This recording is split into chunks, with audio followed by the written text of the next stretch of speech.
কি ঝড় ছেড়েছে রে বাবা, দেখো পুরো মানে গাছগুলো একেবারে উথাল পাথাল করতে শুরু করে দিয়েছে। বর্ষাকালে তো বৃষ্টি হয়, কিন্তু আমি ঝড় তো দেখিনি। ঝড় ঝড় ছেড়েছে, আকাশ কালো হয়ে কি সুন্দর হাওয়া দিচ্ছে, একদম ঠান্ডা হাওয়া, গাছগুলি মনের আনন্দে নড়ে বেড়াচ্ছে, কি সুন্দর হাওয়া দিচ্ছে। খুব গরম পড়ে গেছিল, এখন একটু হাওয়া দিচ্ছে তো আরাম লাগছে, বৃষ্টিও আসবে বোঝা যাচ্ছে। ভাবছি ওদিকে বাগানে তো আর যাওয়া যাবে না, না তো জঙ্গল হয়ে গেছে। এইটা দিয়ে টেনে দেখি কিছু তোমার সজনে পাতা, সজনে পাতা। এই সজনে- সময় সজনে পাতা তো খাওয়া খুব ভালো, তো দেখি টেনে আনতে পারি কিনা। তোমাকে আমি এখন দেখাবো, ঠিক মানে একটু অনেক দূর চেষ্টা করছি। আচ্ছা, তাহলে সজনে পাতার বড়া খাবো। হ্যাঁ, বড়া খাবো। আর এই পাশে প্রতিবেশী চেয়েছে। হ্যাঁ, হুম, তো বৃষ্টিও পড়ছে গুড়ি গুড়ি হ্যাঁ, বৃষ্টিতে গুড়গুড়ি পড়ে। এটা সজনে পাতা তো, হ্যাঁ, এটা সজনে পাতা। ডালটা কেটে দিচ্ছি না, পাতা নেবো। মানে বড় বড় ডাল ভেঙে ভেঙে পাতাগুলি না তো, একদম তাজা ঘরের থেকে সজনে পাতা তুলে সজনে পাতার বড়া। বৃষ্টি পড়ছে গুড়ি গুড়ি, তার মধ্যে আমরা সজনে পাতা পাচ্ছি, সবুজ হয়ে গেছে। এটা আমাদেরই বাগান, কিন্তু যাওয়া হয় না বলে জঙ্গল হয়ে গেছে, তো আমরা আমাদের বাড়ির ভেতর থেকে একটা ডগা দিয়ে পারছি আমরা এটা আর কি। হয়ে যাবে অনেক। হ্যাঁ, অনেক। ওদেরকে দেবো তো, হ্যাঁ, ওদেরকে দিদিমণিদের দেবো, পেরে নাও কিছুটা, ওরা কতটা খায়। তুমি আসো, তারপরে চা বসাবো, তাড়াতাড়ি চলে আসো। থেকে উঠে শুরু করে দিয়েছে ঘর দুয়ার পরিষ্কার করা। এর সঙ্গে আমার, হ্যাঁ, আমার মার বাবার রক্ত ঘাম পরিশ্রম এই বাড়িটার সঙ্গে জড়িয়ে আছে, বুঝেছো? হ্যাঁ, বুঝেছি। যতদিন আছি আমাকে তো মেনটেনটা করতে হবে না। হুম, আমি না করলে কী করে বলো? বর্ষাকাল, এই ছাদটা ভিতরে জল পড়ে। হ্যাঁ, যতদিন পারা যায়। এতদিন মেনটেন করা। হ্যাঁ, মেনটেন করা। ওর যখন চোখ বন্ধ হয়ে যাবে তখন কি আর দেখতে আসবো? এইদিকে সবুজ হয়ে গেছে, কি সুন্দর যদি গাছগুলো। মেনটেন না করি আমার বাবার তো আত্মার শান্তি হবে না। হ্যাঁ, মনে আছে তো একবার পড়ে গেছিলে, ঘর থেকে পড়ে গেছিলাম।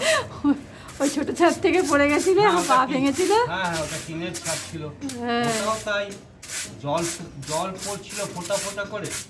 আমি একটা তিরপল দিতে গেছিলাম, কি করা যাবে? চলো ছেলেদের দ্বারা এগুলো হবে আমিও পারতে চলে আসি তাহলে। না। তুমি এরকম গোল হতে পারবে না। পারবো না, কিন্তু এতগুলো শাক তুমি একা তুলতে পারবে না। যতটা পারি ততটা নিয়ে যাই, আবার কালকে আসবো। শাক তোলায় মগ্ন। ডাল হুতের মধ্যে দেয় হ্যাঁ, পাতাটা। চট্টগ্রামরাই খায় এটা, হুম। এদেশিরা খায়। আমার না আর লাগবে না গো, এটা হয়ে হয়ে যাবে। যাবে, চল।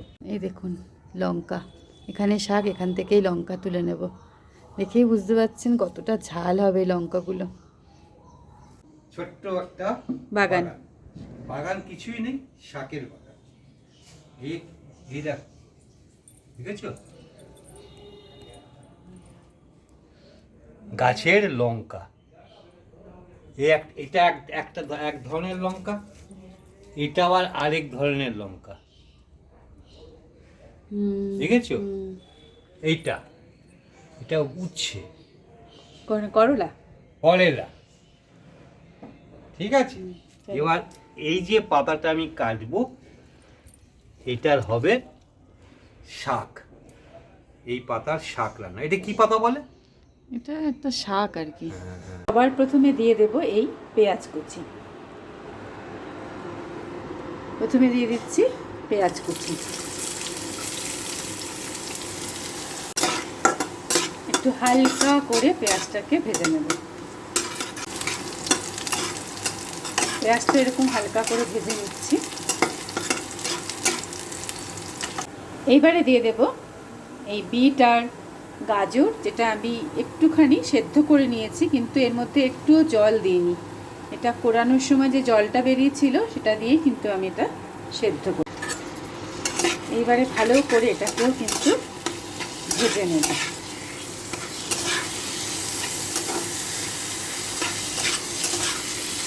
খুব সুন্দর একটি হেলদি খাবার। বিট গাজর অনেকেই বাচ্চারাই খেতে পছন্দ করে না, কিন্তু এইভাবে যদি করে খাওয়ান ওরা কিন্তু বাইরের খাবার খেতে ভুলে যাবে। তো অবশ্যই আপনারা এইভাবে ঘরে ট্রাই করবেন। এইবারে দিয়ে দেব আলু সেদ্ধ। এটা নাকি সেদ্ধ করে আমি এটা কিস্তি দিয়ে কুড়িয়ে নিয়েছি। এবার এটাকেও সুন্দর করে এর সাথে মিশিয়ে আমি নাড়াচাড়া করে জাল দেবো, কষাবো। এইভাবে আমরা এটাকে একটু সুন্দর করে আলু সেদ্ধ, বিট গাজর সব ভালো করে এটাকে কষাবো। এবারে দিয়ে দেব লেবুর রস। সুন্দর পাতিলেবুর গন্ধ বেরোবে আর একটু টক টক ব্যাপারটা আসবে, যেহেতু বিট গাজর মিষ্টি।